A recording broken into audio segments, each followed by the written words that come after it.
So, hello. How are you doing? Not as well as you can guess for the Yes. type of shit we're gonna be doing, but Makes sense, to be honest. Okay, so we are not gonna have a long introduction section, but we're gonna read the Nix PhD thesis paper, and we're gonna survive this, I'm sure. Okay, so the purely functional software deployment model. Let's go. by who? By Elko Dulstra, I guess. Yep, So Chad. Huge Chad. let's read the acknowledgement section. No, because you why don't. not? You don't need to do that. It's fine. See, this dude wrote 200 pages. Let's Yeah, just, like, we read care how- about the juice, man. We don't care about the dude. This thesis could not have come about without the help of many individuals for but months. it has come about, so we don't care. I wish to thank my supervisor and co-promoter Oh, Ilko Visser. He was also my master thesis supervisor, and I was quite happy that we were able to continue to work together on the viability trace project, I guess. Yeah, variability trace project, sorry. He shared my eventual interest in configuration management related issues and package management in particular. His insights have improved this research and this thesis at every point. The Software Engineering Research Center, or SERC, now known as CIBIT or SERCICT, advisors funded my PhD position. Gert Florian, I guess? I really don't know how to Can we pronounce. skip this already, please? Initiated the variability project, and the discussion with him were a valuable source of insights. The results of the present thesis are probably not what any of us had expected at the start, but then again, the nice thing about a term like variability is that it can take you in so many directions. My promoter, Doist Swerstra or something, gave lots of good advice, but I ended up not implementing his advice to keep this thesis short. I'm grateful to the members of the reading committee, Jorgen van den Berg and Siak Dude, Brinkemper, Paul Klint, Alexander Wolf, and Andre Seller for taking the time and effort to go through this book. Carl Trig Kaelberg, Armin Hemmel, or Armin Hemmel, I guess, Arthur Van Dam. Who's that? Oh yeah, that's the guy who made NixOS. Yep. Yep. Arthur Van Dam and Martin Bravenboer gave helpful comments. Several people have made important contributions to Nix. Notorious workaholic Martin Bravenboer, in particular, was an early adopter who contributed to almost every aspect of the system. Armin Hemmel, that guy that I cannot pronounce his name, and made NixOS. Yep. I am the each programmers like to scratch. Contributed to Nix package and initiated the NixOS, which will surely conquer the world. René de Groot. Yep. That one worked well. René de Groot coined the marketing slogan for NixOS, Nix mot alles kan. Roy van den Broek has replaced my hacky build farm supervisor with something much nicer and a Web2 complement. Ilko Wizard, Rob Vermas, and Marine de Jong also contributed to Nix package and the build farm. By the way, I'm sorry for everyone names I'm chopping here. Sorry. Butchering. Go on. Yup. So that. In addition, it is hard to overestimate the importance of the work done by the free and open source software community in providing a large body of non-trivial modular components suitable for validation. Thanks. The software technology group technology group is a very pleasant work environment, and I thank all my current and former colleagues for that. I especially thank my roommate, Dave Clark. The cause of the software crisis is software. Frank Atanaso, I guess, who demanded pointable research. Marin De Jona and Martin Bravenboer, Rob Vermas, and Stefan Holdermans. Andre Lowe and a bunch of other names which I cannot really pronounce, therefore I won't try pronouncing them, were more than just good colleagues. Dan Lian insisted on doing things the right way. The hashtag collapolopers, I guess, provided a nice work environment in virtual space. True, whether IRC is a medium that increases productivity remains an unanswered empirical question. Arthur Van Dam and Piet van Oostrom, I guess, provided valuable assistance in wrestling with tech. At Dijkstra and Bastien Heren and Andre Loh had helpful advice and code for the preparation of this thesis. And finally, I would like to thank my family, mom, dad, Jitsk, and Menno, I guess, for their support and love through all these years. All right, let's get to the juice. Content, introduction. Okay. You don't need to read the table of content. Oh my god. No, yeah, I just want to check that for which part. You can clearly see how much we're going to be doing this how we finish. Part 1, introduction. So I got to read this introduction section and then we go to you, okay? It's going to be 17 pages, I guess. I'm going to be doomed. Introduction. This thesis is about getting computer programs from one machine to another and having them still work when they get there. This is a problem of software development, deployment, though it is a part of the field of software configuration management, or SCM. It has not been... wait, how can I zoom on this? I think it is okay. Perfect. Control plus, control minus, yeah. Though it is a part of the field of software configuration management, SCM, it has not been a subject of academic study until quite recently. The development of principles and tools to support the deployment process has largely been relegated to industry, system administrators, and Unix hackers. This has resulted in a large number of often ad hoc tools that typically automate manual practices but do not address fundamental issues in a systematic and disciplined way.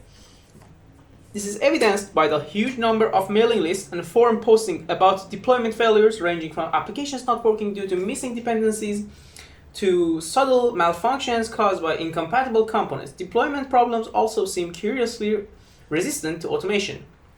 The same concrete problems appear time and again. Deployment is especially difficult in heavily component-based systems such as Unix-based open source software because the effort of dealing with the dependencies can increase superlinearly with each additional dependency. This thesis describes a system for software deployment called Nix that address many of the problems that plague existing deployment systems. In this introductory chapter, I describe the problem of software deployment, give an overview of existing systems, and the limitations that motivated this research, summarize its main contributions,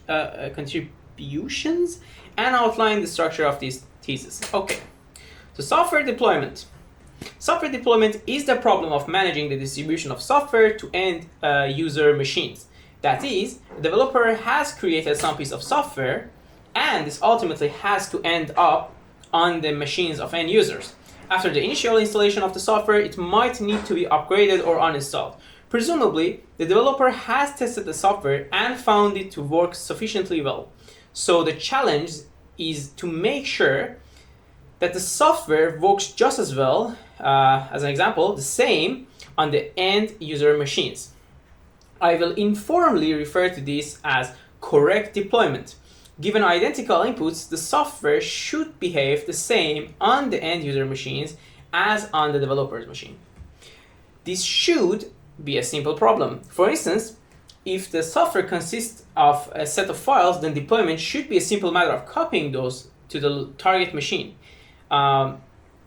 In practice, deployment turns out to be much harder. This has a number of causes. These fall into two broad categories: environmental issues and manageability issues. Environment issues. The first category is essential about correctness. The software might make all sorts of demands about the environment in which it executes. That certain often software components are present in the system, that certain configuration files exist, that certain modifications were made to the Windows registry, and so on. If any of those environmental characteristics does not hold, then there is a possibility that the software does not work the same as it did on the developer machine. Some concrete issues are the following. A software component is almost never self-contained. Rather, it depends on other components. To do some work on its behalf, these are its dependencies. For correct deployment, it is necessary that all dependencies are identified. This identification is quite hard. However, as it's often difficult to test whether the dependency specification is complete, after all, if you forget to specify a dependency, we don't discover that fact if the machine on which we are testing already happens to have that dependency installed. Nightmare. Dependencies are not just a runtime issue. To build a component in the first place, we need certain dependencies, such as compilers. And these not be the same as the runtime dependencies. Although there may be some overlap, in general, deployment of the build time dependencies is not an end user issue, but it might be in source-based deployment scenario. That is, when a component is deployed in source form, this is common in the open source world. Dependencies also need to be compatible with what is expected by the referring component. In general, not all versions of the component will work. This is the case even in the presence of type-checked interfaces, since interfaces never give a full specification of the observable behavior of a component. Also, components often exhibit build time variability, meaning that they can be built with or without certain optional features, or with other parameters selected at build time. Even worse, the component might be dependent on a specific compiler or on specific compilation options being used for its dependencies, for example, for application binary interface or ABI compatibility. Even if all required dependencies are present, our component still has to find them in order to actually establish a concrete composition of components. This is often a rather labor-intensive part of the deployment process. Examples include setting up the dynamic linker pass on Unix systems or the class pass in the Java environment. It's the environmental variable class pass. Yeah.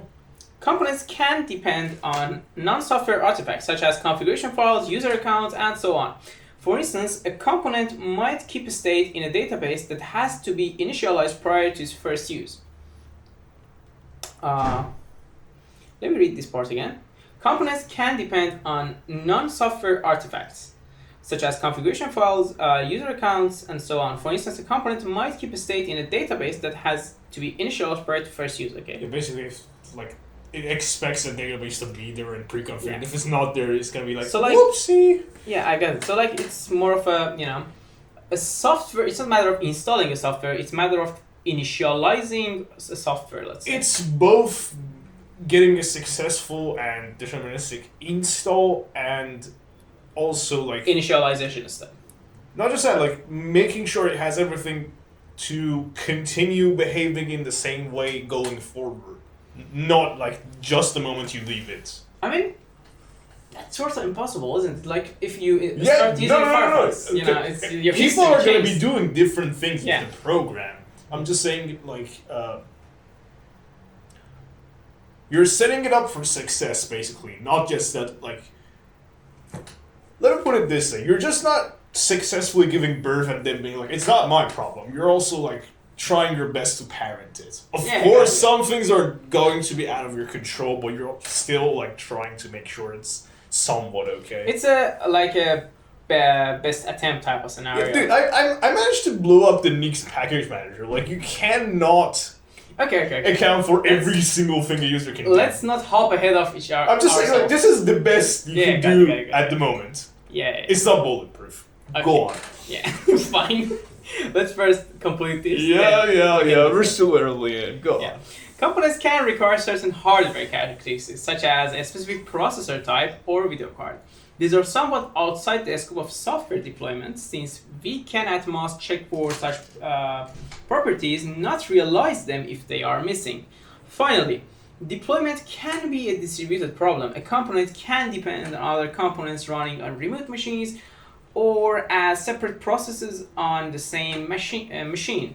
For instance, if a typical multi-tier web service consists of an HTTP server, a server implementing the business logic, and a database server, possibly all running on different machines. So we have to we have two problems in deployment. We must identify what our components requirements on the environments are, and we must somehow realize those requirements in the target environment. Realization might consist of installing dependencies, creating or modifying configuration files, and starting remote processes, and so on. Manageability issues. So this is the other category. The second category is about our ability to properly manage the deployment process. These are all kind of operations that we need to be able to perform, such as packaging, transferring, installing, upgrading, installing, and answering various queries. For example, not for example, i.e., that was e.g. We have to be able to support the evolution of a software system. All these operations require various bits of information, can be time consuming, and if not done properly, can lead to incorrect deployment. For example, when we uninstall a component and we have to know what steps to take to safely undo the installation, for example, by deleting files and modifying configuration files, at the same time, we must also take care never to remove any component still in use by some other part of the system. Likewise, when we perform a component upgrade, we should be careful not to overwrite any part of any component that might induce a failure in another part of the system. This is well-known DLL hell, where upgrading or installing one application can cause failure in another application due to shared dynamic libraries. It has been observed that software systems often suffer from seemingly inexplicable phenomenon of bit rot. That is, the applications that work initially stop working over time due to change in the environment. Bit rot is a fun one. Yeah, we got that before brain rot. A 2 decades before brain rot. That's crazy. Okay. They just kept it away from it's hidden in the Nix feeds. Nobody's gonna read this. Okay. Administrators often want to perform queries such as to what components does this file belong? How much disk space will it take to install this component? From what source was this component built? And so on. Maintenance of a system means keeping the software up to date. There are many different policy choices that can be made. For instance, in a network system, administrators may want to push updates such as security fixes to all client machines periodically.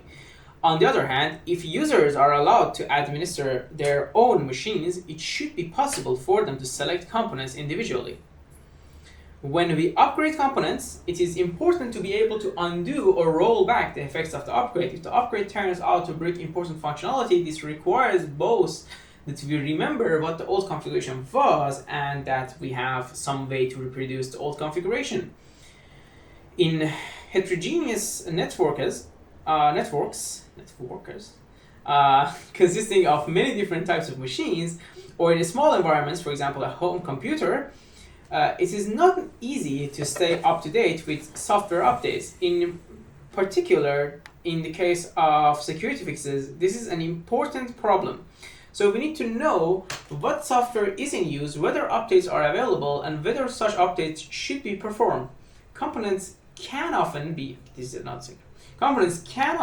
deployed in both source and binary form. Binary packages have to be built for each support platform. Fun fact, by the way, even in macOS, the brew has this distinction of like casks and formulae, which differs the concept of those things which are built from source with using some Ruby script, which is like a lot more stupid than Nix packages. Yep. And the binaries, which are like just placed and good luck. Just binary. Oh, so okay. Yeah, I just wanted to say there is a distinction in a lot of fields. So not just like Nix packages, but worse. There are things on Homebrew that aren't done correctly all the way, and you're just dropped in with a half-assed implementation and like. I mean, think about it. Like, not everyone is as brave to implement all aspects of NixOS because it comes with all aspects of NixOS health. I mean, I'm not. Yeah, like if you don't know how to do it, it's I'm not like blaming you. I'm saying like if you're gonna put anything on there, make sure it works, right? I'd rather have. Just I had to clarify. This dude is an ex-cultist, so Yeah. his opinions are not my opinion. I just had to clarify. No, like really, like imagine you go to a store and you grab something and you come home and it doesn't work. You rather would have had the store owner be like, "Oh, we don't have that," so you could have kept looking at other options instead of being like, "Okay, great, I got what I wanted," and then leave. Yeah, I mean that's what I'm getting at. But okay, go on. Yeah, I just wanted to draw a similarity point between these two things. Okay, so we both have. These aspects were sort of like being done by like individuals, but not together all in one package. Yeah. Actually, I don't know how Homebrew is like. I have no idea. After 2006 or before 2006, not sure. Anyways, probably after, but go on. Binary packages have to be built for each supported platform, and sometimes in several variants as well. For instance, the Linux kernel has thousands of build time configuration options. This greatly increases the deployment effort, particularly if packaging and transfer of packages is manual or semi-automatic process. Since components often have a huge amount of variability, we sometimes want to expose this variability to certain users. For instance, Linux distributors or system administrators typically want to make specific feature selections. A deployment system should support this. The state of the art. Having seen some of the main issues in the field of software deployment, we now look at some representative deployment tools. This section does not aim to provide a full survey of the field. Rather, the goal is to show the main approach to deployment. Section 7.6 has a more complete discussion of related work. Package management is a perennial problem in the Unix community. In fact, entire operation system distribution rise and fall on the basis of their deployment qualities. It can be argued that Gen 2's Linux quick adoption in the Linux community was entirely due to the perceived strength of its package management system over those used by other distributors. It doesn't have one. This interest.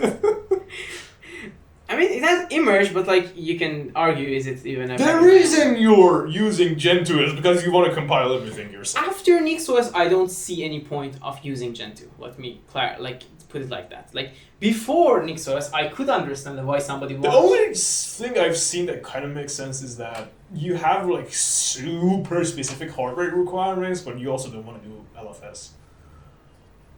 Linux from scratch.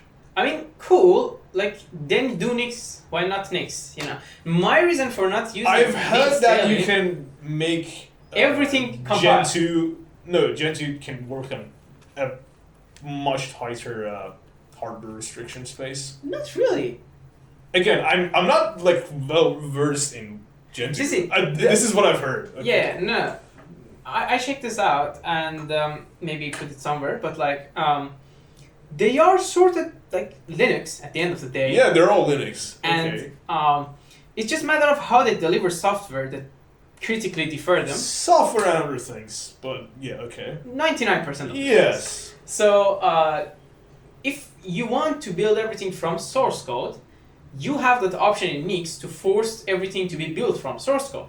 Yes. And therefore, the only big difference is maybe amount of the memory, like the hard which is used, or like your storage being critically fooled by Nix bringing its own version of everything. Generations and stuff, right? Yeah, but like everything else is basically the same thing, aside from FHS environment, which is like a little bit more complicated, but still the same thing. Like, come on, it's just there is a okay. Let me put a hard take here. There is no point in using Gen 2 if you know that NixOS exists. Like any other distribution, I get it. You want peace of mind. You don't want to compile everything. You're not crazy. I get it. I'm an Arch user. I use Arch, by the way. But if you want to go all the way down and make everything from source code, like just go install Nix. Like why not? Okay. Anyways. I'm an Arch cultist, by the way. I wouldn't call you a cultist. You're not running pure Arch. You haven't earned the title. Come on, I did it a few times. You're still like a disciple. You got ways to go until you become a cultist. To become completely brain rotten, I have a way to go. Yeah. To argue that Gentile's Linux quick adoption in the Linux community was entirely due to the perceived strengths of its package management system over those used by other distributors. This interest in deployment can be traced to Unix's early adoption in large, advanced, and often academic installations. In contrast to the single PC, single user focus in the PC industry is bygone era. In a bygone era, yeah. Whoops. Where did I jump? Oh, here. Also, for better or for worse, Unix systems have traditionally insisted on storing components in global namespaces in the file system, such as the /usr or user/bin directory. This makes absolutely no sense. Management tools indispensable. This is one of those aspects which makes me think Windows actually got this one better. Like, this is one of those things which Windows. I'm gonna say this right now. I have no idea how Windows works. I mean, it's program files, so every program is separate. Again, I don't know that. Come on, you didn't install Windows in your entire life? I have installed Windows, but the last time I installed Windows, I was 10 years old. God. Okay. And just before I started actually getting deep into this stuff and ricing the laptop and all those stuff, I downloaded Nix and just learned the entire thing on that. So I don't know how Windows works. I genuinely don't know how Windows works. Okay, all right. Storing components in global names within the file system, such as blah. This makes management tools indispensable, but more importantly, modern Unix components have fine-grained reuse, often having dozens of dependencies on other components, since it is not desirable to use monolithic distributions, such as is generally done in Windows and Mac OS X, as discussed below. A package management tool is absolutely required to support. So just because I think this part is a little bit unclear, maybe I want to add some clarification. See, we have two options when we want to deploy software. Option one, install. I mean, it was two options.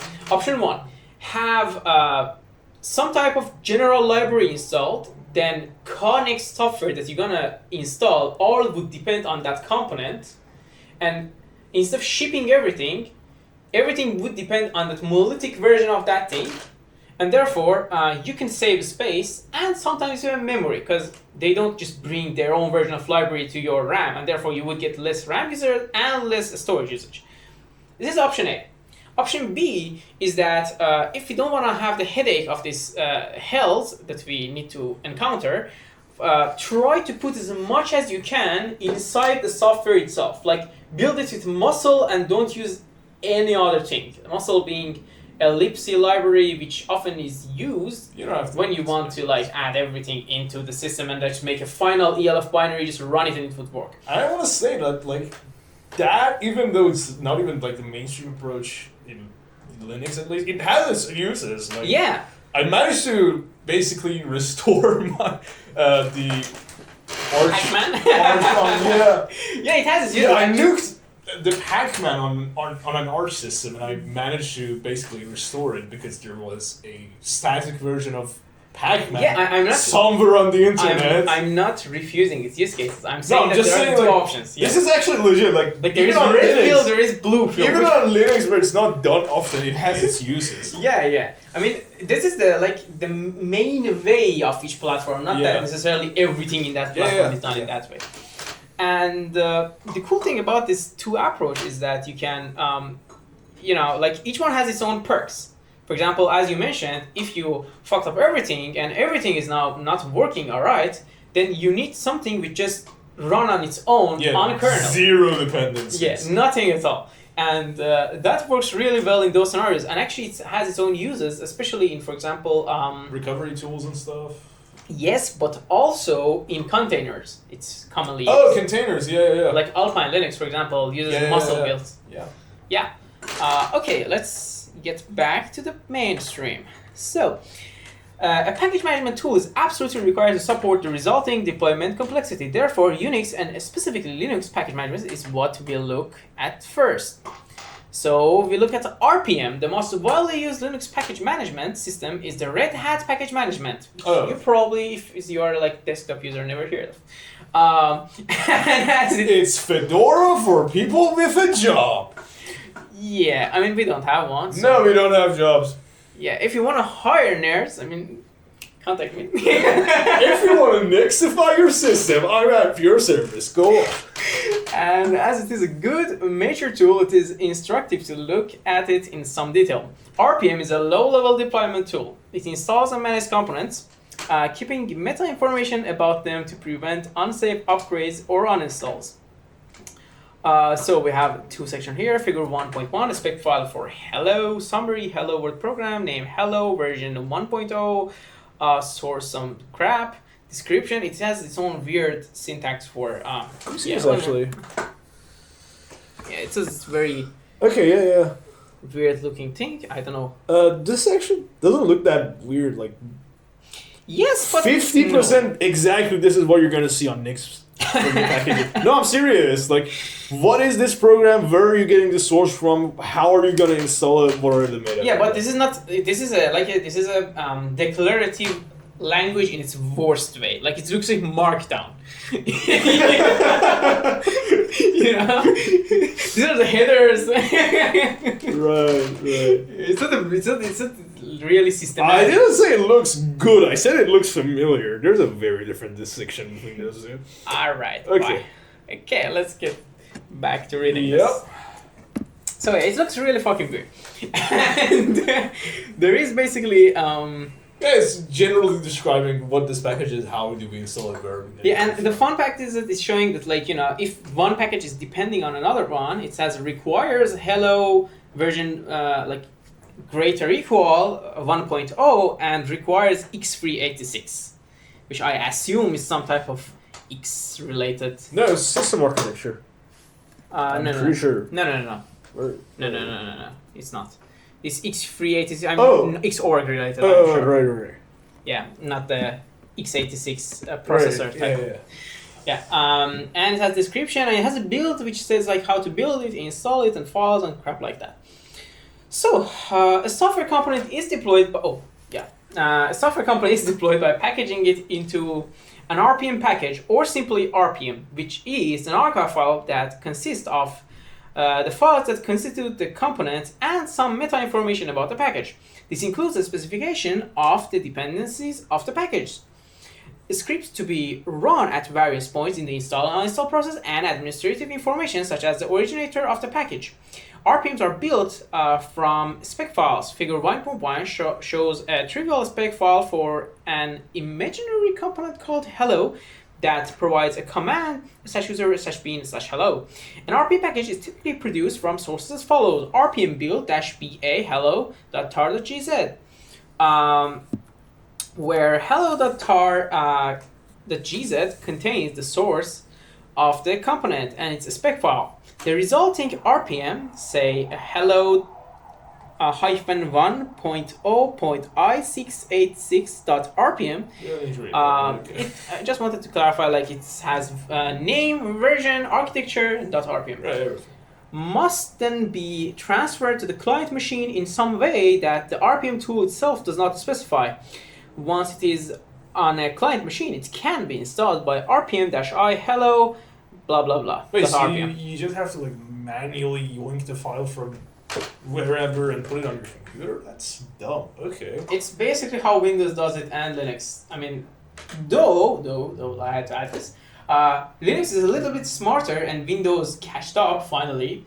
That you can just Even Windows has scope and scope. yeah scoop.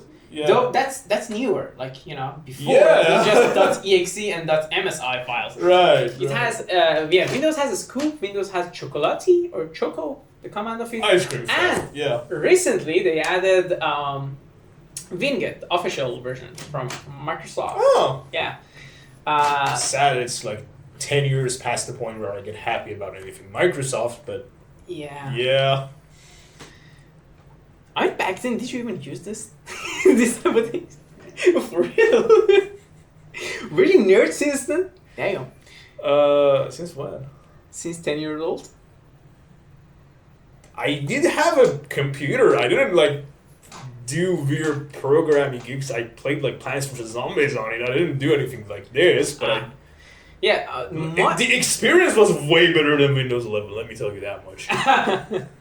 It didn't have ads. It didn't have a bunch of bloatware on it. It didn't try to sell my data. Okay, we're not here to shit on Microsoft too much. A little bit is fine. Go on.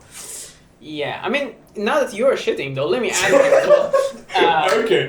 It also wasn't such a slow piece of shit. Just had to add that one. Like, my system is flying on CashOS right now. It has some tricks up its sleeves. No, you can just look up how much RAM Windows 11.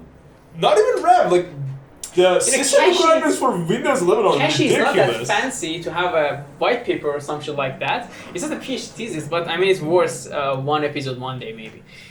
Maybe not today though. Right. Yeah, an RPM package is typically produced from source as follows: RPM build. Wait, did I read this part? Yeah, I did read this part. And then we had RPM build-ba hello.tar.gz, which like has everything and the spec file, which makes the RPM file. Then RPM-i to install it. And we have similarly, we can upgrade the package when a new RPM with the same name comes along. RPM-u hello -2.0, the second version of that hello application, very useful. .i686.rpm and uninstall it with rpm-e hello. I don't know what E here stands for. To perform upgrades and uninstalls cleanly, it is necessary to track which files belong to what package. This information can be queried by users with rpm-ql hello, which gives us like /user/bin hello and /etc/hello.conf, for example, for this specific program. And rpm-qf/user/bin/hello. This is a really fun thing, by the way. Many people don't, I mean, if they are newbies in their package management system, might not notice, but you can find which file like belongs to which package in most of the package management systems. I mean, Nix, there's no point because like it's literally in the folder of that package. Not always actually, but go on.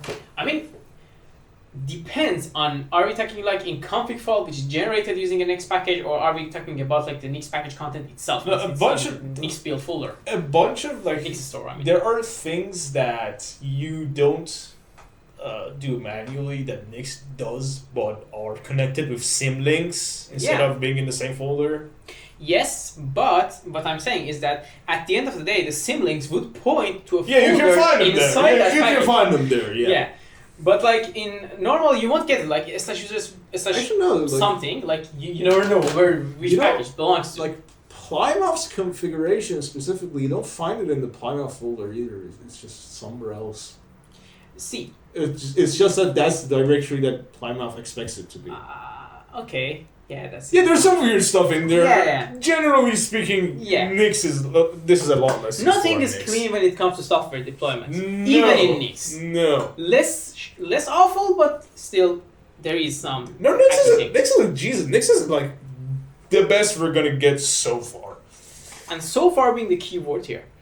RPM also maintains a cryptographic hash of the contents of each file as it existed at the installation time. Thus, users can verify that files have not been tampered with. RPM maintains the integrity of installed packages with respect to the dependency requirement. Figure 1.2 shows another RPM package, xhello, that provides a GUI front end for hello and thus depends on hello package expressed as 0.1. When we have the xhello package installed, we cannot uninstall hello unless xhello is uninstalled also. So rpm-e hello is needed by or installed xhello 1.4. Similarly, RPM does not allow two packages that contain files with equal path name to exist simultaneously in the system.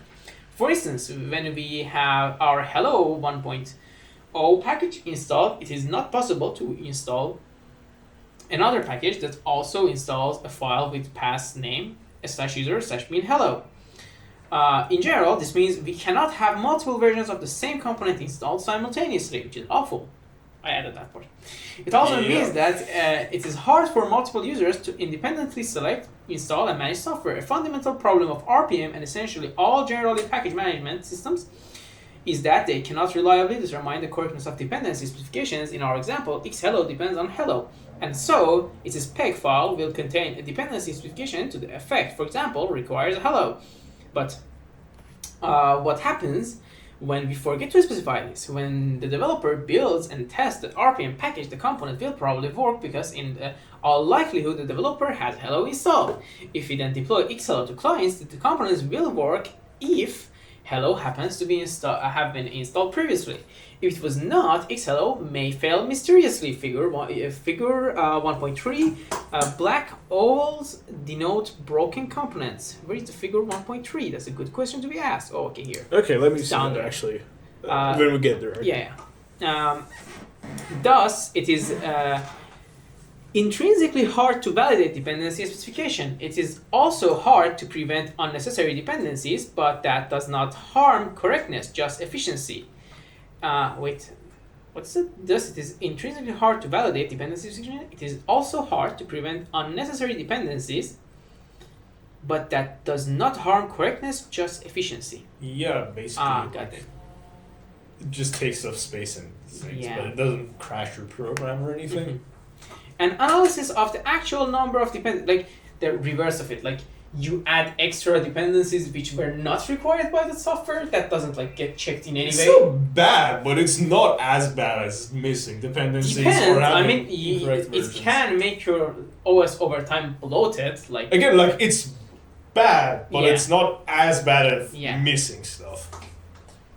it depends on how much storage you have as well. If you have 1 terabyte of storage, that's fine. If you have 200, You'll manage. Dependencies most of the time are fine. You'll manage. You'll be fine. My entire NixOS config is like 28 gigabytes. It's fine. Good one. The number of dependencies, analysis of the actual number of dependency errors in a large RPM-based Linux distribution is described in 87. The number of dependency errors turned out to be quite low, but this is likely to be at least in part due to the substantial effort invested in specifying incomplete dependencies. Missing dependencies lead to incomplete deployment. Correct deployment, on the other hand, requires complete deployment. Related to the inability to validate dependency specification is the fact that dependencies tend to be inexact. So let me add a little side part again. A lot of these toolings, even in non-Nix distributions, Yeah. now for testing them, they use containers to just check like this application in a like really bare bones system would work or not. But still, it sucks to like. Yeah, like software to run a deployment, container every even time. besides Nix, has gotten a lot better Yeah. than the stuff he's talking about here, because this is from 20 years ago. Yeah. And it's not like the guys at Fedora, at Red Hat, or at Debian Foundation or whatever have just been asleep and doing nothing at all for the past 20 years. Yeah. But still not as good as Nix. Nowhere near as good as Nix. Especially Nix also is a growing thing. Like it's Yeah, not the thing yeah. that was in paper. Best repository in all of Linux, baby. Go on. Yeah, I mean that doesn't count, but like half of it is plugins. AUR for the win guys. Anyways. Anyone has malware. Sure, okay, fine. Yeah. I can get behind that part, yeah. And I mean, if you're gonna point that out, there's also an NUR which we're not counting right now. Fine. Alright. Best repository in Linux. Go on. After I can install my VS Code plugin, Go that's the on. problem. Go Above, We will not extend this any yeah, further. you got it, you got it. Above, xhello required that the component named hello is present, but it makes no requirement on the actual properties or interfaces of that component. That is, the dependency specification is nominal or determined by name only, not by contract, requiring that the dependency has certain properties. So any component named hello satisfies the dependency. Actually, we can require a specific version of the dependency. Requires hello version greater or equal 1.0. And now that's the image you were looking to Yep. see. Okay, So- so You can see the producer side has Yeah. application and the libraries. The consumer side has the app, but it's this similar library, to but not the libraries, library. Yeah. And here we have the application upgrade of app 2, app 1. It's got a little bit fucked up, and then removal of app 3, which cause this issue. I guess this is because of the version mismatch or something like that. No, like app 3 has liba as dependency, so you're like uninstalling app 3 and you're like, okay, we don't need liba anymore, and turns out no, you did. No. This is about upgrade of app 2. So what's happening here? Yeah. See, app 2 depends on lib but now removal of app 3. Yeah, I'm talking about this branch. Okay. When you upgrade app 2, the lib would also be upgraded and to then app lib 1 prim. screws that up. Yeah. Or if you remove app 3, it also. Okay, yeah. Yeah. Basically, everything screws everything up. So, we have an interference example and an incomplete deployment issue diagrams, which I think I would be too lazy to put in the final video, but here we go. Which excludes version 1.0. However, such versions specifications involve a high degree of wishful thinking, since we can never in general rely on the fact that any version in an open range works. For instance, there is no way to know whether future release of 1.3.1 of Hello will be backward compatible. Even exact dependencies such as require hello equal 1.0 are unsafe because this is still a nominal dependency. This is a big issue, by the way, guys. Like, I release a lot of packages, and I can see I'd be stupid enough to make a major change in a non-major upgrade. Therefore, if I'm stupid enough, I'm sure there is somebody else which is also stupid enough to do it. Just recently, like, there were 2 packages packages containing malware that were pushed on the AUR. Oh, speaking of, I'm not talking about that. The way the malware worked was it basically made a malicious file and concealed it as one of the libraries required by other applications. And it worked. Like, the other apps had no idea that, okay, this is not the library we want to use. This is malware executing right now. They were like, no, everything's fine. Go on. Yeah, I mean... And that's bad. Security-wise, that's I bad. think Nix is a lot better. I have to... See, guys, I was both a Nix user and an Arch user. I choose Arch now because it's easy. Not because it's... Yeah, he's here for the vibes. Yeah, exactly. He's here for the vibes. I'm not gonna live long enough to have to deal with NixOS upgrade each time, okay? You can get behind that, right? Okay. Even exact dependencies such as require hello equal 1.0 are unsafe because this is still a nominal dependency. We can conceive of any number of component instances with name hello and version 1.0 that behave completely different. In fact, this is a real problem. Linux distributions from different vendors can easily have components with equal names. For example, glibc -2.3.5 actually have vendor-specific patches applied have been built with specific options, compilers, or ABI options, and so on. Incomplete dependencies and inexact notions of component compatibility give rise to interference between components, which is the phenomenon that an operation on one component can break an essentially unrelated component. Figure 1.4 shows there's no figure yet. Shows the 2 examples of interference. In the left scenario, the upgrading of application app 2 breaks app 1 because the new version app 2 prim requires a newer that was the yeah. Newer version of libb prim, which happens not to be sufficiently backward compatible. Great, again, the app developers. In the right scenario, the uninstallation of app 3 also breaks app 1 because the package manager has removed liba under the mistaken belief that app 3 was the sole use of liba. A more subtle problem in RPM and most other deployment tools is that it has the property of destructive upgrading, which means that the components are upgraded by overwriting the files of the older versions with those of the new one. This is the case because the new version, oh god, I don't want to even look at this thing.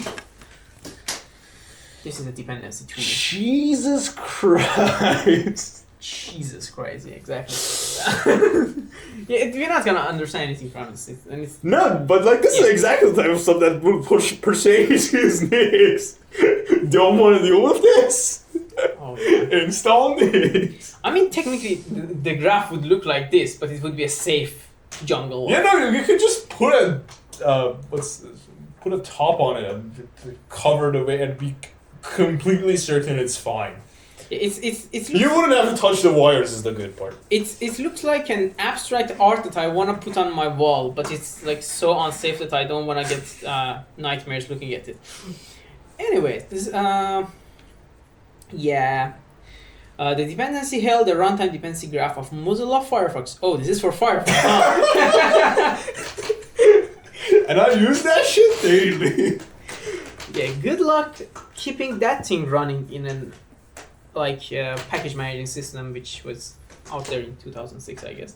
I mean, they are still as fucked up. This is the case because the new version typically lives in the same paths in the file system. For example, hello -2.0 will still install into /user/bin/hello and /etc/hello.conf.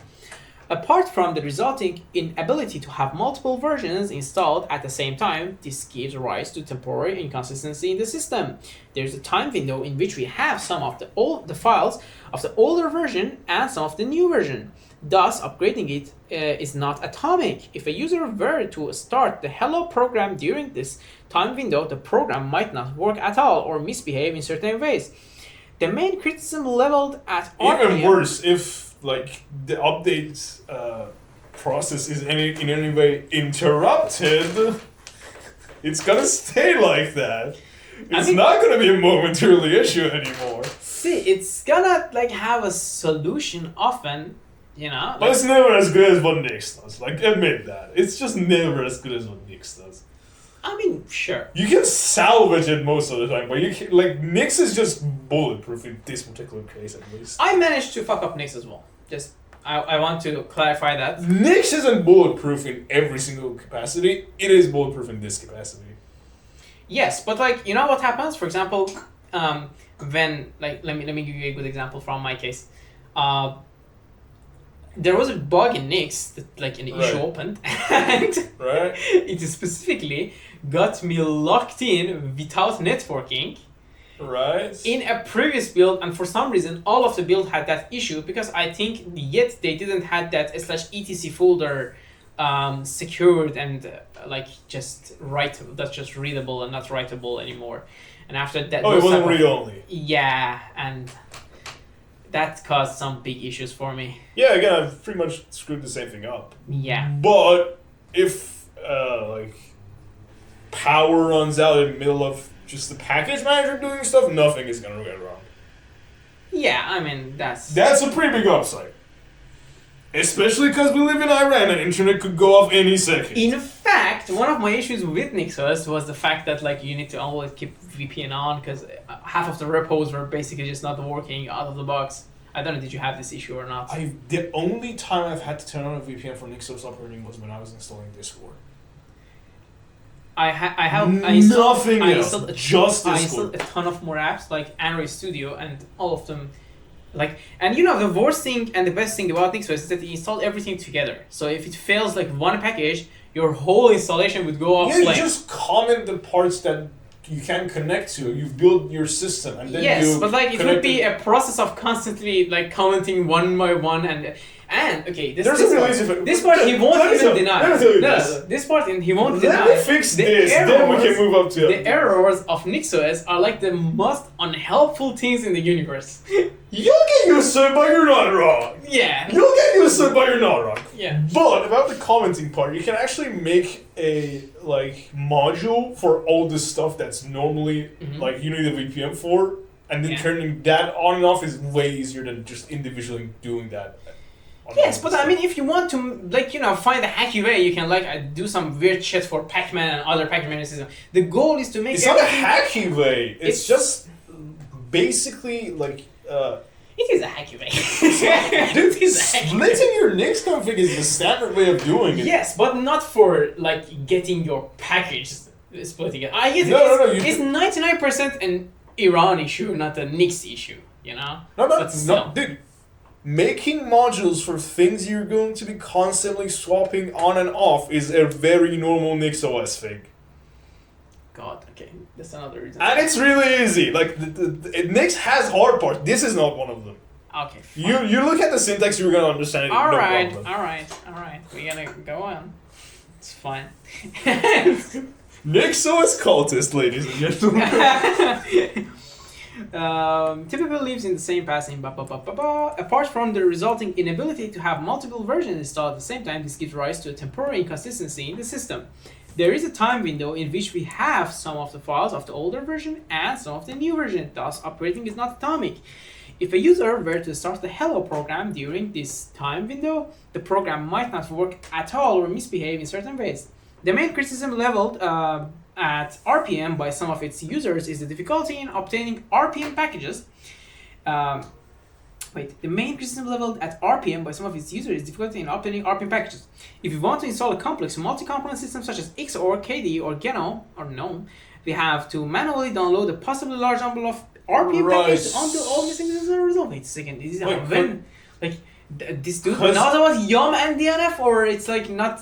Yeah, I think what he's getting at is like, say, GNOME or KDE has like a bunch of requirements. I don't think so, because it says manually download a possibly large number of RPM packages. I think it's from a pre-YUM and pre-DNF era that this paper is written. Yeah, it's very old. But like the thing he's saying is that, say you need like these requirements, you're not gonna get any of those requirements in the GNOME or KDE RPM package. You're gonna have to find a separate RPM package for each one of those dependencies.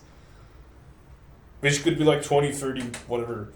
I mean, Nix has 1 trillion packages that you install every No, time. the issue is not like it's having a lot of packages. It's that you have to manually find an RPM file for each of the dependencies. Believe me, federal users don't do that. They just go DNF search, DNF They don't do that now. They did it here, apparently. Yeah, that's exactly what I'm saying. This is like probably some outdated stuff. 2 decades ago. Yeah. 2 decades ago. This gives rise to the RPM verifies that the installation. Okay, where was I? We have to manually download a possible large number of RPM packages until all missing dependencies are resolved. That is, RPM verifies that an installation of a package proceeds safely according to its spec file, but has no way to resolve problems by itself if they do occur. This gives rise to the dependency hell, where users find themselves chasing down RPMs that may not be easy to obtain. Figure 1.5 shows the dependency graph of Mozilla Firefox, a popular web browser. We saw that. Yeah. That's God, imagine you have to find the file manually for each one of those. That would be hard. Yikes. Okay. I don't want to believe there was a time. I just want to think that this guy was like, living in a parallel universe, and in that parallel universe there was no YUM. You start to realize why there hasn't been, why Linux desktop is just starting to actually get somewhat mainstream. Yeah. Each node is a component that must be present. This gives an intuition as to the magnitude of the problem. However, it is not actually a problem that RPM does not obtain package automatically. See? Automatically, God. Okay. It is in fact a good separation of mechanism and policy. Higher level deployment tools can be built on top of RPM that do provide automatic fetching of packages. Okay, so basically separate your package. Let's go ahead and see what would it say next. Installation tools such as SUSE Linux Yast. Yeah, it has its own thing. Zipper, something like that they use in SUSE, I guess. What are you talking about? OpenSUSE, okay, yeah. Yeah, OpenSUSE. I mean, it's SUSE because they are working on enterprise solutions, not the open ones yet. No, I'm saying the same brand. Yeah, they have Yast, have a global view of all available packages in a Linux distribution and will automatically download them from a network site or prompt for the appropriate installation city. Oh, now I get why people love SUSE. I guess SUSE was the first one which added this concept of let's download them automatically. Maybe not. We don't know. We gotta dig into that. But if it was... It looks like it. If it was, then damn, yeah. GigaChat OpenSUSE. Yeah. Yeah, gave us a lot of GigaChatness over Windows. If you're an OpenSUSE user, drop a like right now. Bro, I don't even know I'm recording anymore. And will automatically download them from a network site or prompt for the appropriate installation, CD or DVD. Oh my god, that's so old. The tool YUM, short for Yellow Dog Updater, modified, used among others by the Fedora Core Linux distribution, is a wrapper around RPM. Okay, come on, so it was there. to add support for network repositories from which the tool can automatically acquire packages. Figure 1.6 illustrates a typical YAML deployment scenario. I mean, I guess like internet wasn't like such a default back then, so like connecting to the internet shouldn't have been installed by a core part of the like package manager. Like assume you're a Linux user and you like for installing your RPM you would get to put a CD. I don't know if you've seen it. There used to be like you mailed the GNOME Foundation, the Ubuntu Foundation or something, and they sent you a CD. Yeah. I mean, I never got it, but I was living in an era that I could request them to send me one, so I missed opportunity, I guess. The tool, I guess I read that part, is a wraparound from which the tool can automatically acquire package. Figure 1.6 illustrates a typical YAML deployment scenario. Client machines have a file /etc/yum.conf that contains a list of RPM repositories. We can then install a package with all its dependencies by saying, for example, yum install Firefox. Yeah, so it was a thing. It was like a third-party thing. It's making it sound like it wasn't a thing on like Red Hat Fedora itself, which could be a big issue. I think it was a third-party thing that was not maybe shipped by default, maybe, and you need to like go download Yum and install it, maybe. It's making Yum sound like a SUSE thing, so like Red Hat itself. No. It says SUSE had the YAST or YAST, A being the only. Right. Yeah. I'm seeing it. This is also. So Yum is like a separate thing, made by who? By SUSE. SUSE team has its own thing. Like I think this is a third party. The name is Yellow Dog Updater. That looks like a third party updater. The name is really too memeish for. Used among others by Fedora Core. It was used by Fedora Core. Okay, so I guess Red Hat had it. Maybe Fedora was. I don't know. It doesn't matter. It's okay. Yeah. We're not gonna fact check here. We're just gonna. read. We're not living here. Thankfully, we're not living in that time. You can see that SH user involves YUM, calls RPM, reads SHZBOM, refer to server 1, 2, 3. Okay, it's basically explaining how YUM works. Yep. Everyone, I guess, knows that, like the modern Linux users. So, basically Pacman and all of them use the same idea. Yeah. Just some of them are more unified. Like Pacman is the installer and is also the downloader, basically. Again, like back then, you didn't have like the default of where were you gonna get the packages from, so having it separate made sense because you could just mount the installer onto different providers. Yeah. Now it doesn't make sense because you're always gonna. Also, like for example, Debian had DPKG or Debian package and apt, which was like the downloader. I mean, the apt used to be another name, apt add, I guess, and apt remove, and like all of these had a hyphen separator, and it was a whole mess. So I guess it started from some .sh script probably. And then half of Nix's command are actually still like that. Oh yeah. Yeah. Haven't you seen them like sudo NixOS dash rebuild? Oh yeah, I just remembered. Yeah. Oh god, that's I guess for not having to deal with muscle builds probably that they just wrote it as SH script because. If you build SH, then everything would work. There are Nix commands which are still like not enabled by default, but do things like you can use just Nix space whatever you want. Yeah. But the defaults are still like that on Nix. Yeah. I was referring to the part that they are still .sh scripts, a lot of them. So I guess this is a process that every Linux distro first starts with awful naming commands and then unify them, and also. They start with some .sh scripts, and then at some point it will be so unmaintainable that they say, okay, you know what, fuck it, let's just compile this thing. Build the thing, Yeah. And NixOS for now and Nix happen to be in the same condition. I don't know about. I haven't used Nix on it so much. NixOS is still somewhat in that condition. Yep. Yum will consult the repository defined in sh/etc/yum.conf to find the appropriate RPM packages, download them, and install them by calling the RPM tool. Source deployment models. In the open source community, there are several operation system distributions that deploy a package not primarily in the binary form, but in source form. The main advantage of source deployment is that it allows greater flexibility by allowing users to make a specific build time configuration choices. For instance, we can optimize components for our specific process architecture or remove all unneeded optional functionality in components. Whether this is actually a desirable feature for end user Right. is Optimized for architecture, so like it's possible to have a program that runs on different architectures. absolutely it is. Okay, I didn't know that. I mean, when you build something for ARM64 and you build it for x86-64, they are completely two binaries. Like they have different assembly lines because the architecture of their CPU differ. Right. Yeah. And even like Yeah, but this is saying optimized, not like make use. oh yeah. There is also a big difference with like per CPU. Like for example, my CPU and your CPU, if yours is AMD and mine is Intel, they are from different generation of x86-64 architecture. Right. And therefore they might have some different instructions. And fun fact, CachyOS actually optimizes. That's one of the reasons I use Cachy, by the way. CachyOS by default detects your exact generation and deliver the binary which is usable for you. So like if you're on a specific like ARM or x86, Yeah.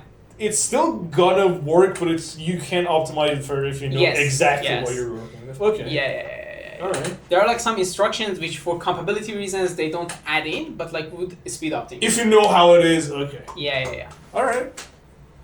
So, this was actually a nice question. For instance, we can optimize components for our specific processor architecture or remove all unneeded optional functionality in the components. Whether this is actually a desirable feature for end user is up for debate, but the ability to easily construct a customized set of component instances is quite valuable to some users, such as developers, system administrators, deployers of complex installations, and distributors. The archetypical source deployment system is the FreeBSD ports collection, packaged in Previously mentioned, by the way. packaged in source form called ports. Are essentially makefiles that describe how to recursively build the dependencies of the package, download the sources of the package, apply possible FreeBSD specific patches, build the package, and so many patches and package. It's rhyming. Build the package and finally install it in the file system. By passing arguments to make or editing the makefile, associated files, and options in global configuration files. That's kind of cool. Okay. The component can be adapted to local requirements. An obvious downside to source deployment is its rather considerable resource consumption. While binary deployment only requires disk space for the binaries and possibly network resources for obtaining the binary package, source deployment requires resources to obtain and store the sources, CPU time, and memory to build the package and disk space for temporary files and the final result. To make matters worse, binary deployment only involves runtime dependencies, while source deployment may involve additional dependencies that are only used at build time, such as compilers. Unsurprisingly, FreeBSD therefore also offers a binary deployment option called packages. So see, this duality seems to be always out there, ports and packages, which are pre-built ports.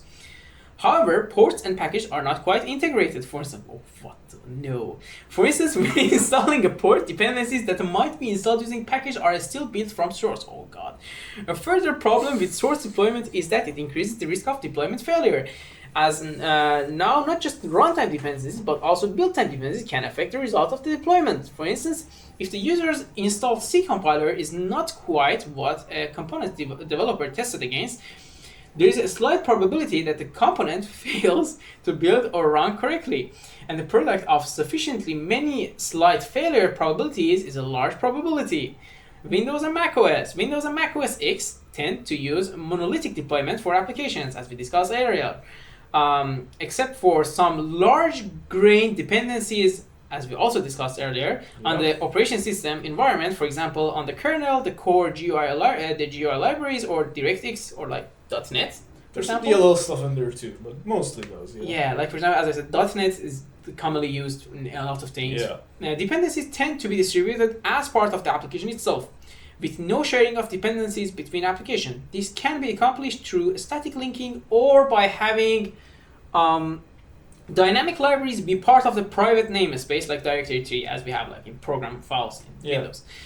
Of the application, for example, C / program files / rather C / program files / myapp / foo.dll. While this reduces deployment complexity at the end machines, it has several downsides. By the way, another little section here. There is a format called app something, app bundle, app image. Yeah, app image. Okay. app images also have sort of the same idea. They deliver a full file system onto the user system. And you can that's why you can basically install an app image in any system. Yeah, and they are bigger because of the exact same Yeah, reason. definitely. They deliver everything. Are flatpaks in any way related? I haven't really checked those out, how they work. Well, I didn't check them either, to be honest. But I know app image, like I opened them and it was literally everything in it. Right. It was a mini Linux basically. First, it removes sharing. If two applications use the same component, they will nevertheless end up using private copies. The result is let me read from a little bit earlier. While this reduces deployment complexity at the end user machine, it has several downsides. First, it removes sharing. If two applications use the same component, they will nevertheless end up using private copies. The result is increased resources consumption in terms of disk space, RAM, cache efficiency, download time, and so on, as we mentioned earlier. Clearly, it is bad if all or many of Firefox dependencies in Figure 1.5 were unshared. In the worst case, we get a quadratic blow-up in the disk space requirements. If you have n applications that share the same m dependencies, then we need disk space O of nm, or theta of nm, I guess, instead of theta of n plus m. By the way, O and theta are maybe another episode that we're going to talk about this syntactic We don't have notation. to go into detail here. Yeah. Not today. Another day. It's just, the upper limit versus... It's not going to get worse than that. It could be better, it's not going to get worse. Yeah, the O is like not going to get worse, but it can be like better, but theta is like exactly from that, asymptotic growth level. Whatever, I forgot the terminology. Anyways, second, it still requires developer to obtain and compose the components typically through a semi-manual process. Especially elegant form and end-user perspective are macOS's application bundles, which are directory trees containing all files. So basically, app images are like application bundles of macOS. That's funny. Okay. Containing all files belonging to an application. They have the same name as well. That makes a lot of sense. To an application. Generally, such bundles are self-contained except for operating system component dependencies. Contrary to typical Windows application, they do not have other environmental dependencies such as registry settings. This means that bundles can be copied or moved around in the file system arbitrarily. For instance, the whole of Microsoft Office X on macOS X can be copied between machines by dragging it from one disk to another. First off, that's silly. Second off, there's Microsoft Office on Mac? Yeah. Crazy, okay. They just hate Linux. Dragging it I from... mean, we hate them, it's fine, it's mutual. Yeah, it's likewise. It's mutual. And NVIDIA. You know the drill, right? Fuck you, NVIDIA. Yep. So... Amen, brother. Copied between machines by dragging it from one disk to another. Again, the limitation of this approach is that it falls apart when components have dependencies on each other. That is, the bundle approach works only for top-level components, as is in the end-user application. .NET. Wow, got it here. Historically, Windows has suffered from the DLL hell as a result of an unmanaged global namespace system, the namespace being used to store shared dependencies. For example, the directory C:/ Windows hyphen. Oh, the hyphen is for going to next line. Windows / system. Did I read it right? Let me read this sentence. .NET. Historically, Windows has suffered from the DLL hell, a result of an unmanaged global name system being used to store shared dependencies. For example, the directory C:/ Windows / system. An installation or uninstallation of one application frequently caused other applications to break because a shared library or DLL, dynamically linked library, I guess, would be replaced with an incompatible version or deleted altogether. This is a classic example of component interference. Wait. Interference. Yeah. Like the I interference. It makes sense. What's the issue? Yeah, just let me. Installation of frequently caused other applications to break because a shared library would be replaced. Yeah. Makes sense. Yeah, they interfere with each other. Yeah. Microsoft.NET Platform improves on the situation through its assemblies, which are files that store code and other resources. Assemblies can have strong names, which are globally unique identifiers signed by assembly producer. Assemblies can depend on each other through these strong names. The global assembly cache, so Microsoft. The global assembly cache holds a system-wide repository of assemblies indexed by strong names. This is so funny, strong names. They're not names, they're strong names. We're Microsoft, we're very strong. Big boy names. If assemblies in the Big boy with B-O-I instead of B-O-Y. if assemblies in the GAC differ in their strong names, they will not overwrite each other. Thus, interference does not happen. However, the GAC is only intended for shared components. Application code and miscellaneous resources are typically not stored in GAC, but in application-specific directories. Code and miscellaneous resources are typically not in. Okay, but in application-specific like C:\program files \my app. Whenever I start to read one of like Microsoft passes, Windows passes, my brain restarts. Windows really doesn't make sense to me. Like, at least use a slash. Why \? Like, why? Anyways, that Or is just like start from a root and then put the partitions there instead of being like at the start of addresses C:\. I get that. What happened there? It might sound crazy, but I get that. Like, they are trying to divide instead of semantically. No, it's not a storage unreasonable. space. It's annoying to work with. Yeah. But like, there are a lot of other worse things in Windows to like pick on. You know, just. Whenever you stumble upon one, you shouldn't miss the opportunity. Okay. Cool. That is, management of those components must be handled through other mechanisms. Also, the GAC only holds components that use a specific component technology, for example, .NET assemblies. Other systems. The zero install system installs components on demand from network repositories. On-demand installation is enabled by using a virtual file system that intercepts file system requests for component files. Let me get the light on. Yeah. You're literally in the dark. Yep. Oh. And we're back. Yep, we're so back. So, yeah, the zero install was back there in 2006. I didn't know they were. Like, they still look like an alpha project. In 2025. Oh god. My grandma's weekend project looks better. Oh god. To be honest, I don't want to shit on zero install because my projects sometimes be abandoned like that, but you know, it's just not. Dude, your projects are way different in terms of like what you're like professionally expected to do. That was a roast, but okay. I mean, it's referenced in zero install. My projects are not referenced anywhere, so I guess it's fair. On-demand installation is enabled by using a virtual file system that intercepts file system requests for component files. I always thought that's like the best way to do things, to be honest.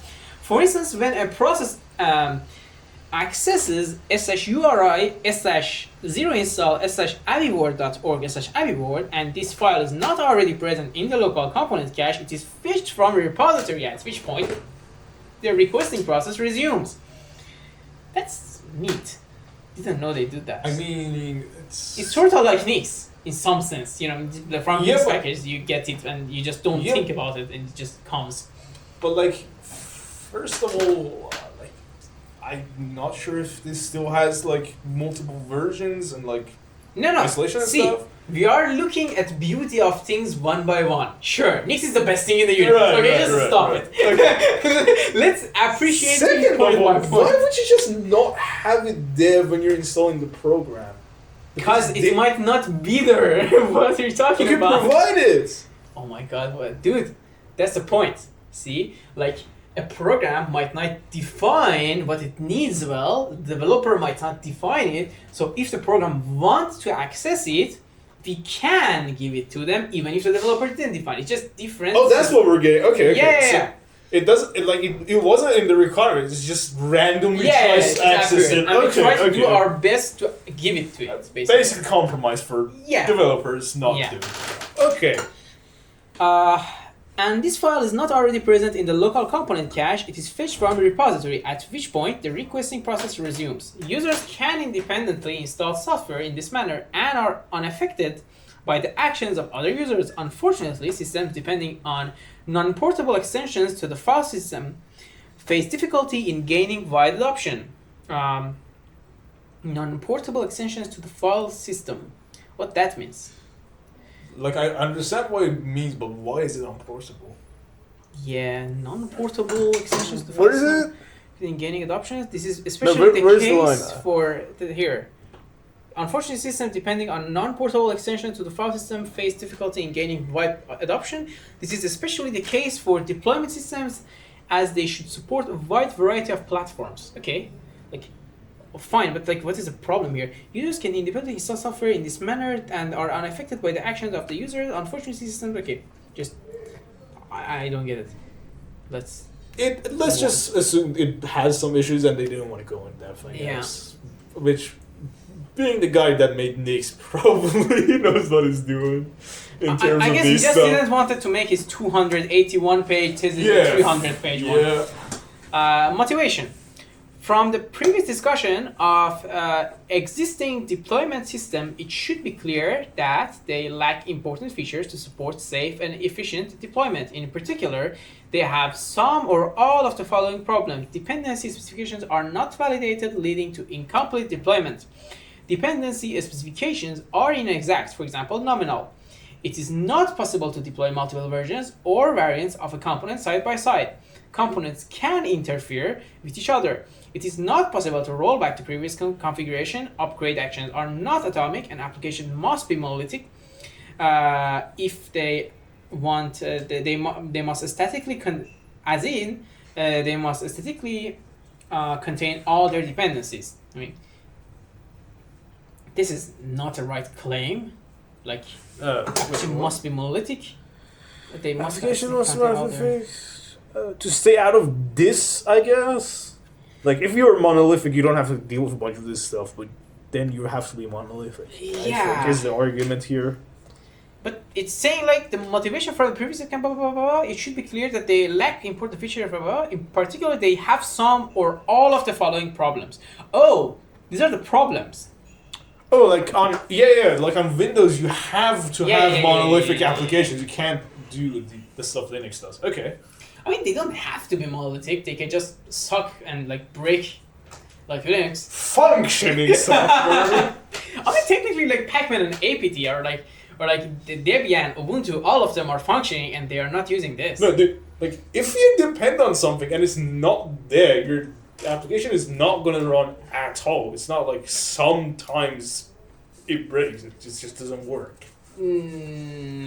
See, the point is that like a half-ass system will still function, the traditional any other Linux system. No, like if you have, say, Firefox on Windows and it needs a bunch of stuff, and it doesn't come with those stuff, and it tries to get it from the system, and the system also doesn't have those stuff, because it's not designed for non-monolithic applications. There's difference. Then you just don't have working Firefox. There's a difference between monolithic and dynamically linked, which we fetch all of the components.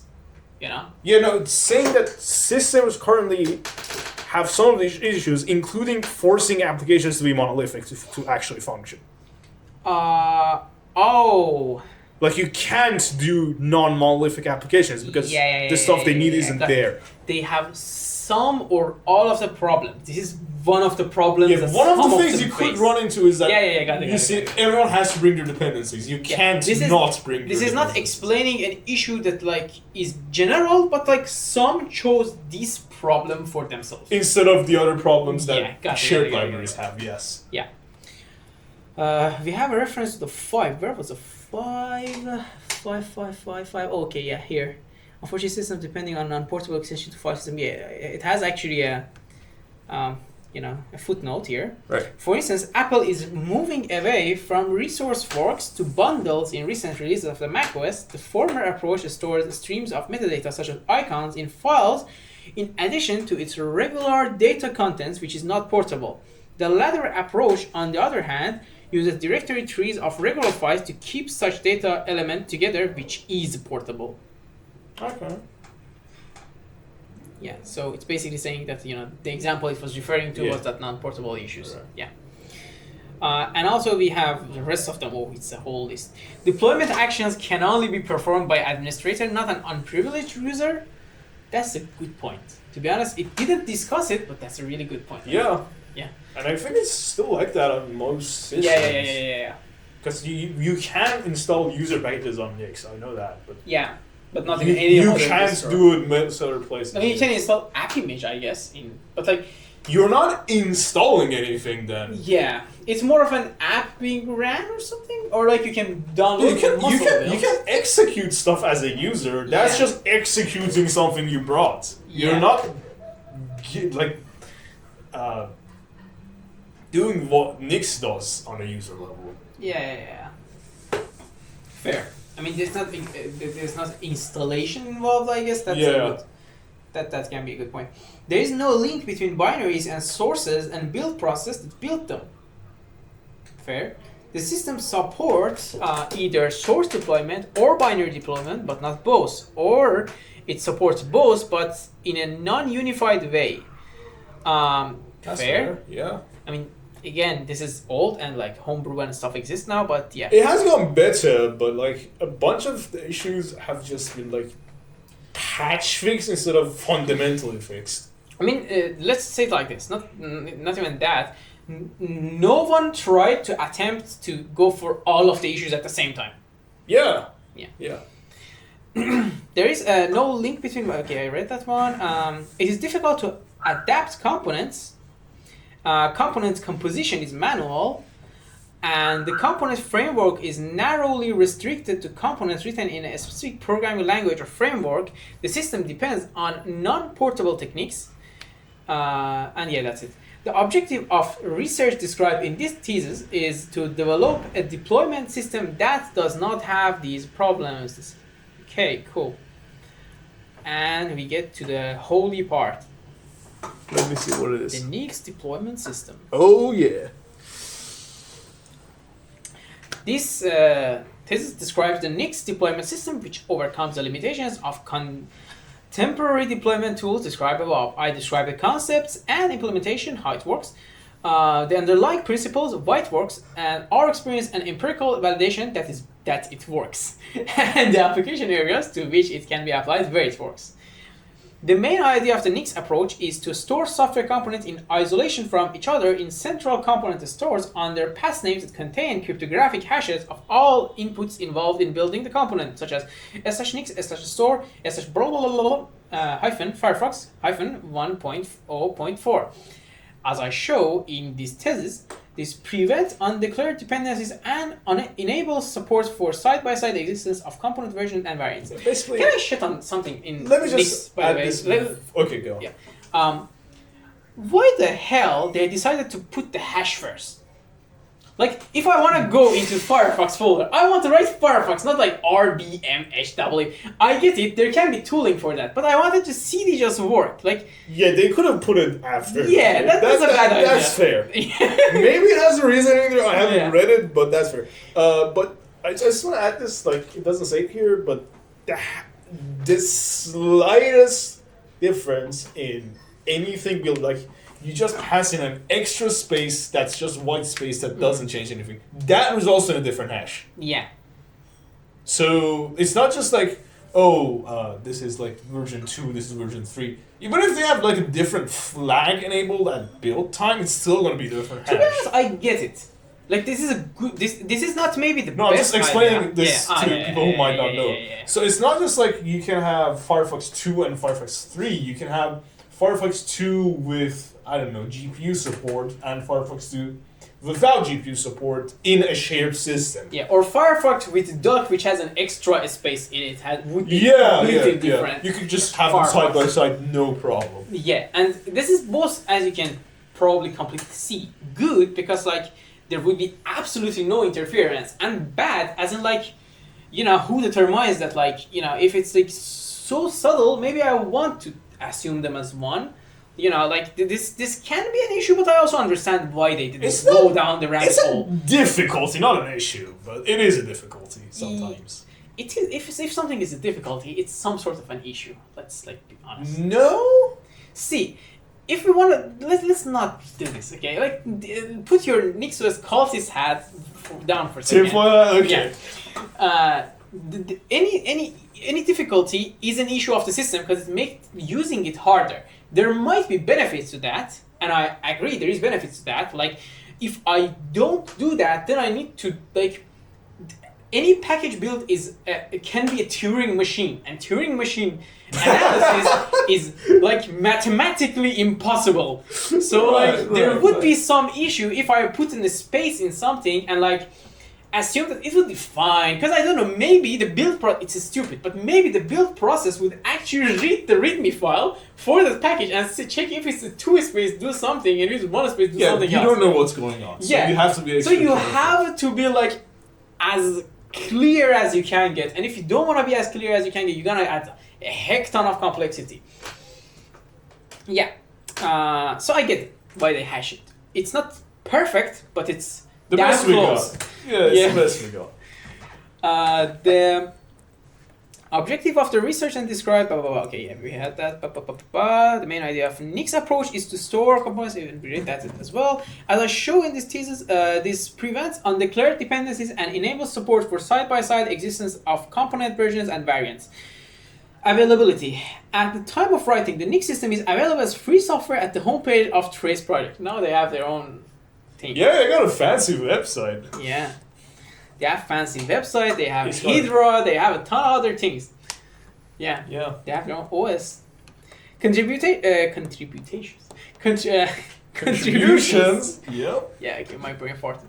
The main contribution of this thesis is the development of purely functional deployment model which we implement in the Nix system. In this model, a binary component is uniquely defined by the declared inputs used to build the component. This enables arbitrary component instances to exist side by side. I show how such a model can be retrofitted onto existing software that was designed without such a model in mind. Concretely, the contributions of this thesis are the following. The cryptographic hashing scheme used by the Nix component store prevents undeclared dependencies, giving us complete deployment. Furthermore, it provides support for side-by-side existence of component versions and variants. Isolation between components prevents interference. Users can install software independently from each other without requiring mutual trust relations. Components that are common between users are shared, as in stored only once. Upgrades are atomic. There is no time window in which the system is in an inconsistent state. Nix support,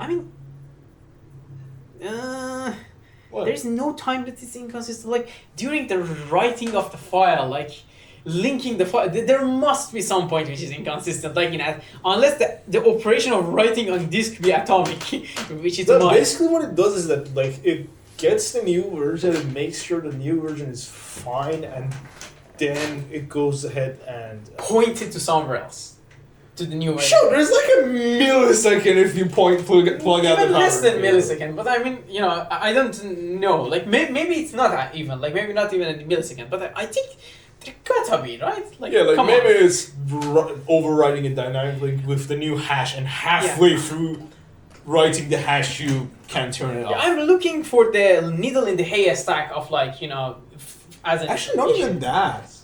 Because you could, at least on Nix, like you could have an active profile that is always looking at the latest build and the latest successful build, and you can verify the success at you doing it. I feel like there could be a point, like there could be a system where there is like 0 windows. Hear me out. If we want to write on a disk, right? This would be a disk failure, not a system failure, but like just to, as I said, look for like the stupidest problem in the stupidest. Right, the worst case scenario. Yeah. What if, while I'm writing the new build, like it has to be a pointer to the build, right?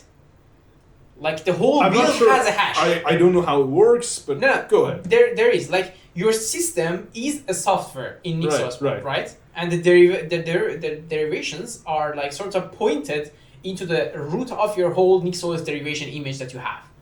So when you are changing that pointer from like your previous version to the next version, have to. Wait. I mean, your active one needs to be changed from one to another. No, that's the thing I'm trying to tell you. You don't have to be like, okay, we have a pointer right here, and it's version 49, and then we update, and we have to change this to 50. You don't have to do it that way. You have to. No, you can just, like, when you're booting NixOS, you don't even have, like it by default points to the highest one, but you can choose other ones too. Yes. So you can just be like, okay, when you're booting this, look, see what's there, and then by default go for the top one, and then if not, go for the what the user chose. My point is that what if while writing on disk, you change some, like, you don't change the whole derivation in one write, and you mess it up. Basically, that's what I'm going for. I don't know if it's possible. I'm just like trying to assume. Yeah, if you throw your STD into water while you're upgrading Nix, would that mess with?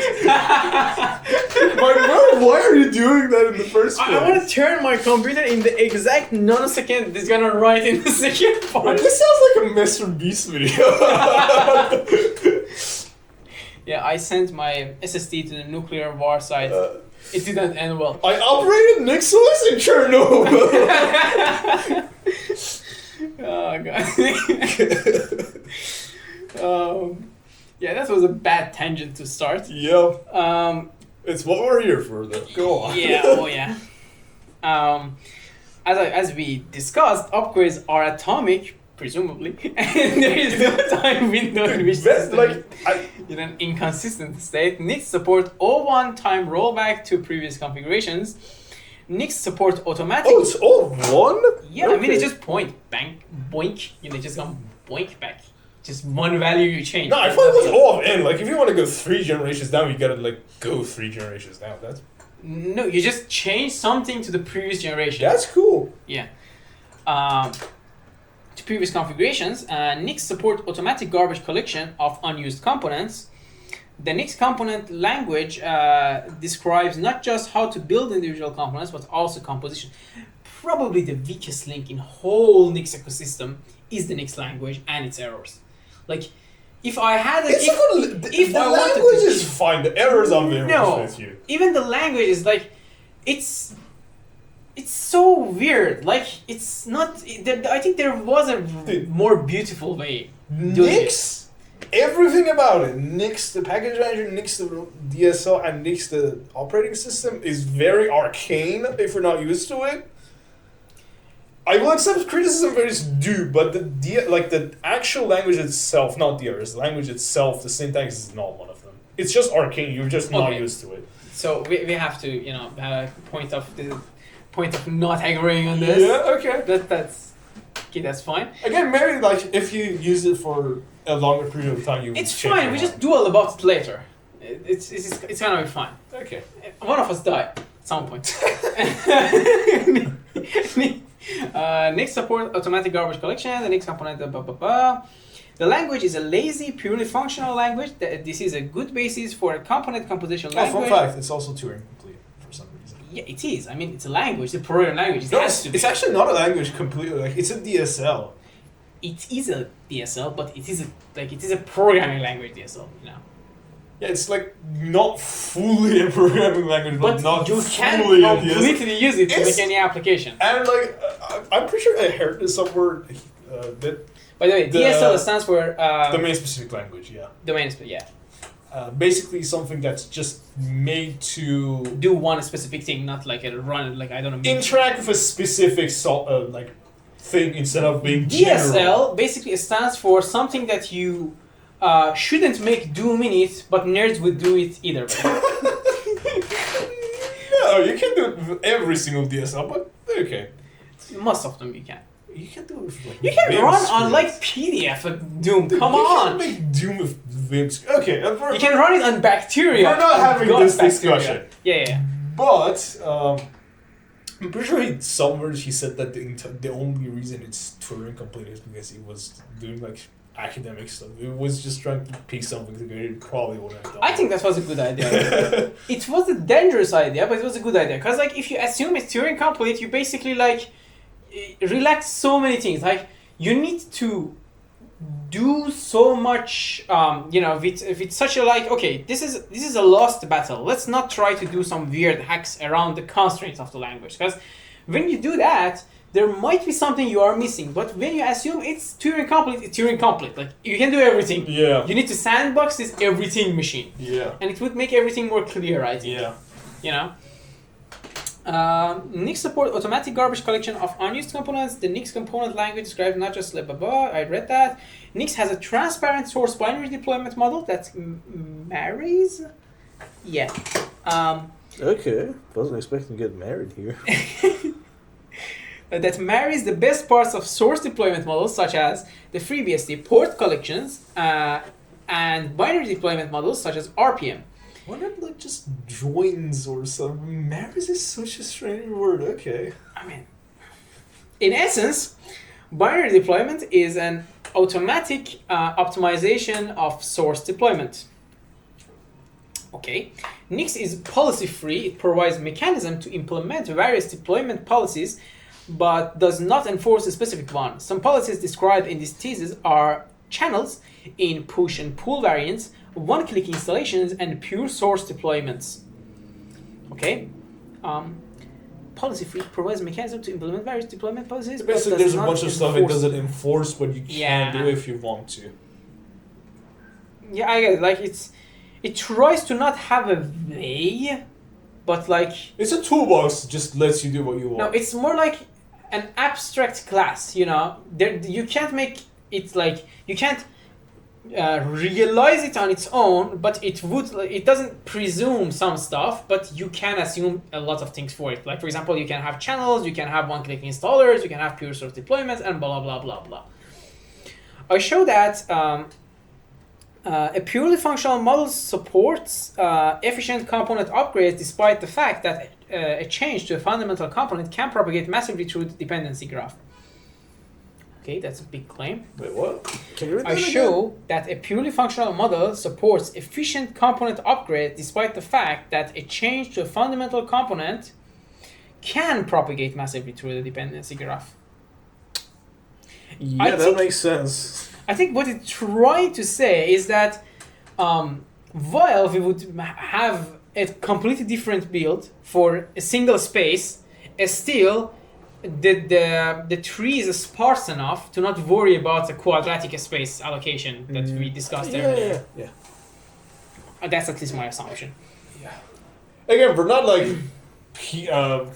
post-doctorate computer science graduates here. We're just two dudes trying to figure out what the hell this is. We're just two dudes, and the most educated of us just has a bachelor's degree. Yeah. The other one is trying to get one. So don't count on us. Yeah. Nix support distributed multi-platform builds in a transparent manner, as in a remote build is indistinguishable from a local build from the perspective of the user. Let me reread that. Nix support distributed multi-platform build in a transparent manner, as in a remote build is indistinguishable from a local build from the perspective of the user. Yeah, I see. Yeah, makes sense. Like basically the Hydra building thing. Yeah, I got it. Nix provides a good basis for the implementation of a build farm which supports continuous integration and portability testing, Hydra, I describe a Nix build farm that has greatly improved manageability over other build farms and is integrated with release management, that is, builds concrete installable components that can be deployed directly through Nix. The use of Nix for software deployment extends naturally to the field of service deployment. Services are running processes that provide some useful facility to user, such as web servers. They consist of software components, static configuration, and data and mutable state. The first two aspects can be managed using Nix, and its advantages, such as rollbacks and side-by-side deployment, apply here as well. Okay.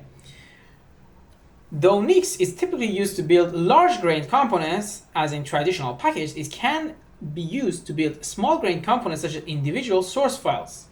When used in this way, it is a superior alternative to build managers such as Make, ensuring complete dependency specification and enabling more sharing between builds. Interesting fact. If there was not some good solutions like UV and with their own and other bunch of things and toolings which is recently added by the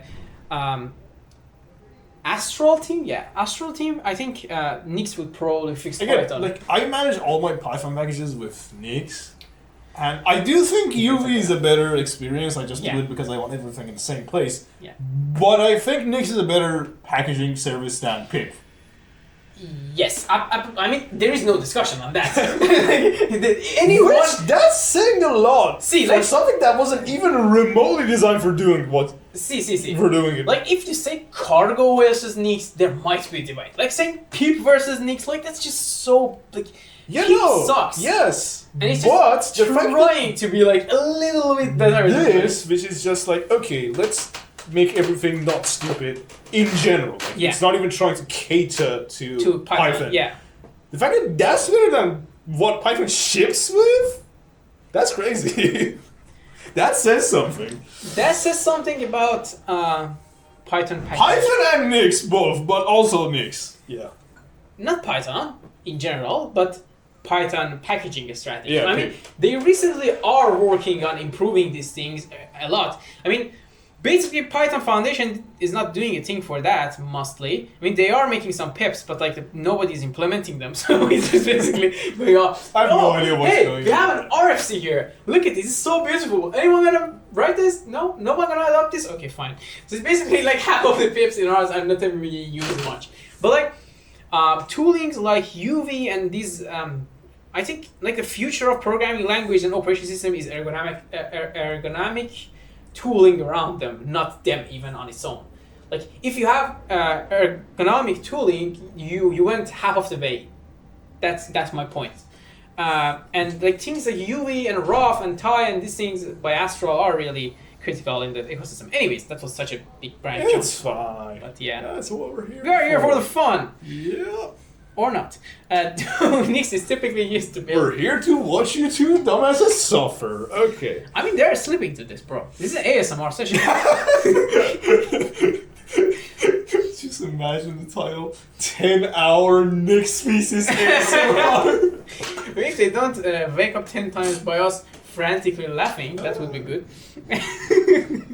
The above may sound like a product feature list, which is not necessarily a good thing, as it is always possible to add any feature to a system given enough ad hocery. Ad hoc installation is also supported in Nix, by the way. However, these contributions, NixEnv. Oh, right. Dash IA. Yeah, I know what that. I know what it is. I just didn't realize the name. Okay. Yeah. However, these contributions all follow from a small set of principles. Foremost among them, the purely functional model.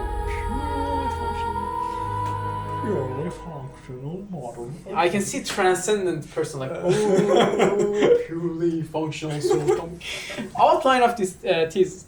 The thesis is divided in four. Functional Jesus. Functionesis. Functionesis. This is divided in 4 parts. Part 1, which includes a chapter, introduces the problem domain and motivates the Nix system. Chapter 2, an overview of Nix, introduces the Nix system from a high-level perspective, as in that of users or authors of Nix components, and gives some intuitions about the underlying principle.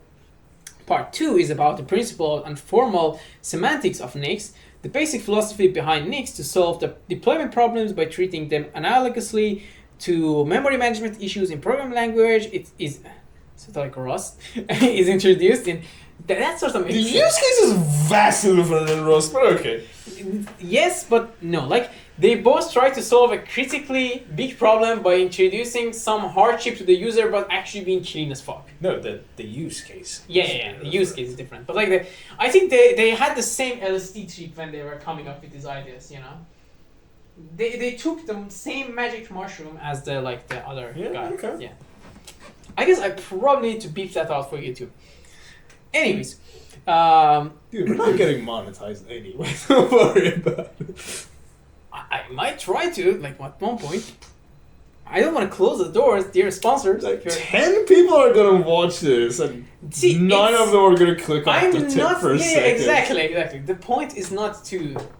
If you're down here, I just want to tell you. First of all, congratulations. You are up for a lot of good You're stuff. probably Second- from among the top 1% of viewers who've stayed with us thus far. Yeah, and secondly, God bless.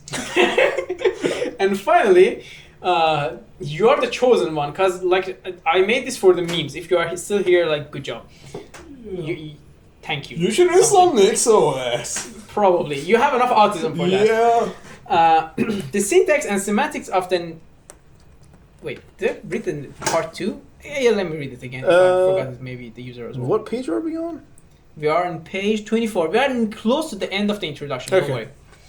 Part 2 is about the principles and formal semantics of Nix. The basic philosophy behind Nix to solve deployment problems by treating them analogously to memory management issues in programming language introduced in Chapter 3, Deployment is Memory Management. Okay, so you're like doing Rust for package management. Sort of, but like not memory, but like more of a storage management. I Yeah, guess. like Rust for package management. Yeah. The syntax and semantics of the Nix expression language, a purely functional language used to describe components and compositions, is given in Chapter 4, the Nix expression language. I think this was the last part. He was just wanted to conclude this paper and wrote the language at the end. And this is like, okay guys, this project needs to end at some point. Just like write some parts, it doesn't matter. It's okay, I'll give you that. It's not bad. This chapter also... If you had to choose between Nix and JavaScript until the end of your life, which one would you choose? Tough call. I don't know really. It's better than JavaScript. I roll a coin. Come on. I toss a coin. It's better than JavaScript. Roll a dice. I don't know. It's better than JavaScript. Yeah. Okay. Fine. I mean, it's more systematic, I say, but not necessarily more ergonomic. So that's a hard one. This chapter also discusses some interesting aspects of the implementations of the Nix expression evaluator. The next two chapters from the technical core of this thesis, as I described the Nix component store and the fundamental operations on it. In fact, there are two models for the Nix store that are subtly different with important consequences. Chapter 5, the extensional model, formalizes the extensional model, which was the first model and the one with which we have gained the most experience. This chapter describes the objects that live in the Nix store, the building of Nix expressions, binary deployment as an optimization of source deployment, distributed and multi-platform builds, and garbage collection. The extensional model, however, has several downsides, in particular the inability to securely share a Nix store between multiple users. These problems are fixed in the more recent intentional model described in Chapter 6, the intentional model. Okay. Part 3 discusses in details the various applications of Nix. Chapter 7, software deployment, is about Nix's raison d'etre, or something like that. Raison d'etre? What is that? D'etre, software deployment. Nix's... I think that's a... Raison d'etre. Okay. It sounds like a baguette. Software deployment. Wait, you got that? Spaghetti. Not spaghetti. It's like it sounds really French. Like No, it smells Italian to me. Croissant. Okay. It describes principles for Nix expression writers that help ensure correct deployment and various policies that deploy components to client. The main vehicle for this discussion is the Nix package collection, Nix packages or Nix PKGs, a large set of existing Unix components that we deploy through Nix. Most of our experience with the Nix system is in the context of the Nix package collection. So this chapter provides a certain level of empirical validation for the Nix approach. Chapter 8.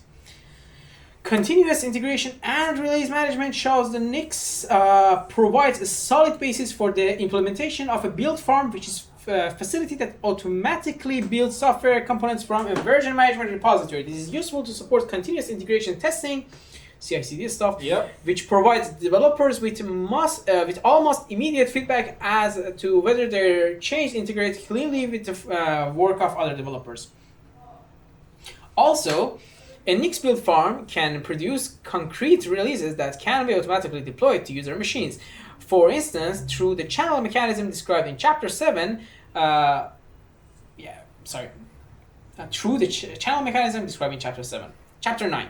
Service deployment takes Nix beyond deployment of software components and into the realm of service deployment. It shows that Nix extends gracefully into this domain using several examples of production services deployed using Nix. Chapter 10, Build Management, extends Nix in another direction towards support for low-level build management. As I stand above, Nix provides exactly the right technology to implement a build manager that fixes the problem of most contemporary build tools. And I mean, build tools sucks. Like, aside from Rust and a few other programming languages with ergonomic build tools, 99.9% of the build tools out there sucks. Yeah. CMake and C ecosystem being the worst of them all. Those are just a nightmare at this point. I have no idea how they were. I cannot count the number of Designed, times like- I just gave up installing a package because it had CMake. And I was like, do I want to do this? Like, no, life is too short. I might just download the binary.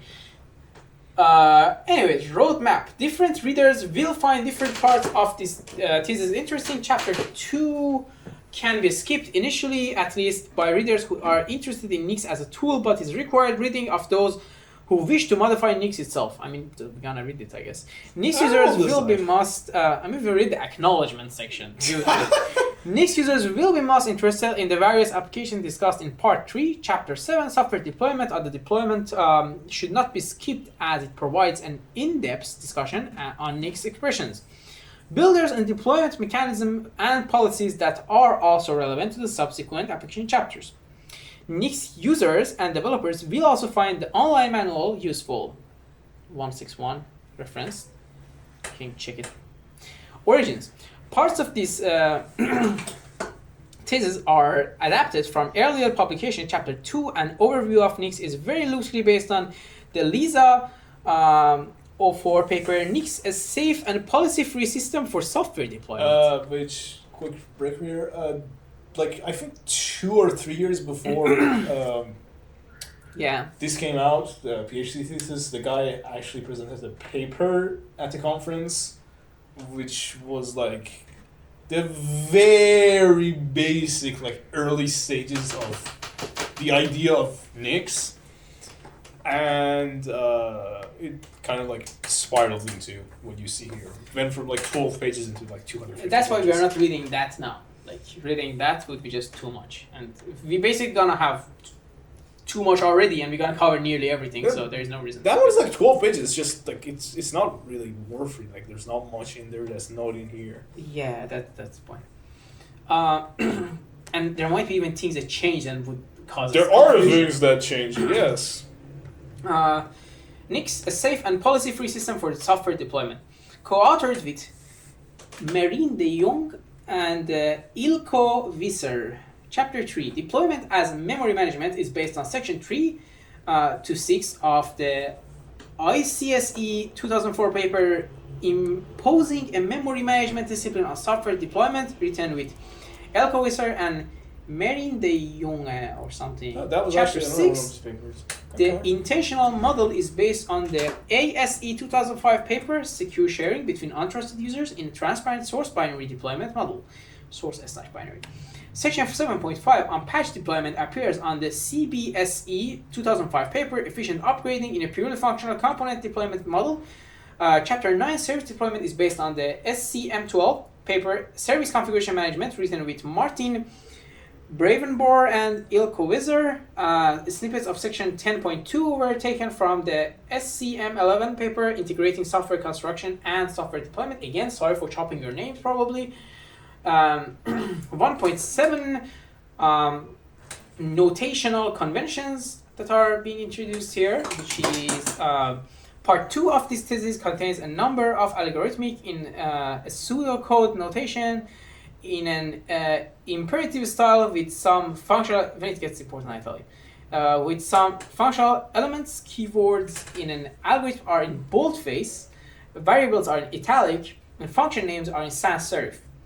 Callouts like this one are frequently used to refer to points of interest in algorithmic and listing from the text. Variable assignments is written in X goes to value. Sets are written in curly braces, for example 1, 2, 3. Since many algorithms frequently extend variable of set types with new elements, there is a special notation X something set, which is a syntactic sugar for X goes to X union with set. For instance, X it's basically like plus equal, but like for union. X arrow, union 2, 3, extended. Okay, these are not important because like we're gonna explain them and read them, and not like you are not gonna read it, so we would explain it for you. Extended set stored in X with the element 2, 3. So anytime we see this X something, we say X union X 2, 3. Right. Yeah. Set compre. Let me actually put this part like this so you can read it as well. So this is that. Right. Set comprehensions are a concise notion for set constructions. For example, expression conditions produces a set by applying the expression expr to all values from a usually implicit universe that meet the predicate conditions. For example, x to the power of 2, x a member of 2, 3, 4, and x not 3 produces the set for 16. Yeah. Ordered lists are written between square brackets, for example, blah, blah, blah. Lists can contain elements multiple times. Lists are sometimes manipulated in set, in a function. Basically, lists and sets in Python. Yeah. Haskell-like, sure. Maybe the function. Okay, lists are sometimes manipulated in functional style using the function map and lambda abstractions. X to the map of lambda v fvy constructs a list x by applying a function fv to each element in the list x. For instance, a map of lambda x dot x2 4 comma 2 comma 6. Oh, by the way, let me just say this here. Nix, as he read, is a purely functional language, and it was decently well inspired from Haskell, which was like the other big functional language at the time, which is why it's mentioning Haskell a bunch here instead of, I think he read Haskell more mainstream stuff close to the end of writing the paper, so he was like, oh, let's no, it was a decent chunk of inspiration for the Nix language itself because of the functional nature. Yeah, I mean, I'm not familiar enough with functional programming language to... I wrote 2 programs in an Elixir, and that was enough for a whole year. To really be more of like than just a hater or lover, because I'm surely not an expert. Yeah, they're interesting. Check it out if you have the time. Yeah, we might actually have an episode if I want. Elixir, Haskell. yeah. Haskell for me. I'm not crazy enough for Elixir yet. Maybe Gleam. I don't know. Gleam is functional. Not sure. Is Gleam? Gleam is pretty much like the same family as Elixir. I think it's Erlang, not Elixir actually. Yeah, which is this like. I didn't say like it's the same family, not that it's his parent. Like Elixir is from Erlang. And are you sure Elixir is from Erlang? Yeah. Okay, then it might be. I don't know. Yeah. No, I'm sure about it. Okay, so constructs a list by X by produces the list 16 for 36 tuples or pairs are enclosed in parentheses. Again, basically Python notation is being mentioned here. Aside from like the map which uses lambda and the lambda notation, we try to abstract this away from you. Like just because we are reading, we say like we take an input v and we apply f to the v and get what is this y thing in here? Like comma y.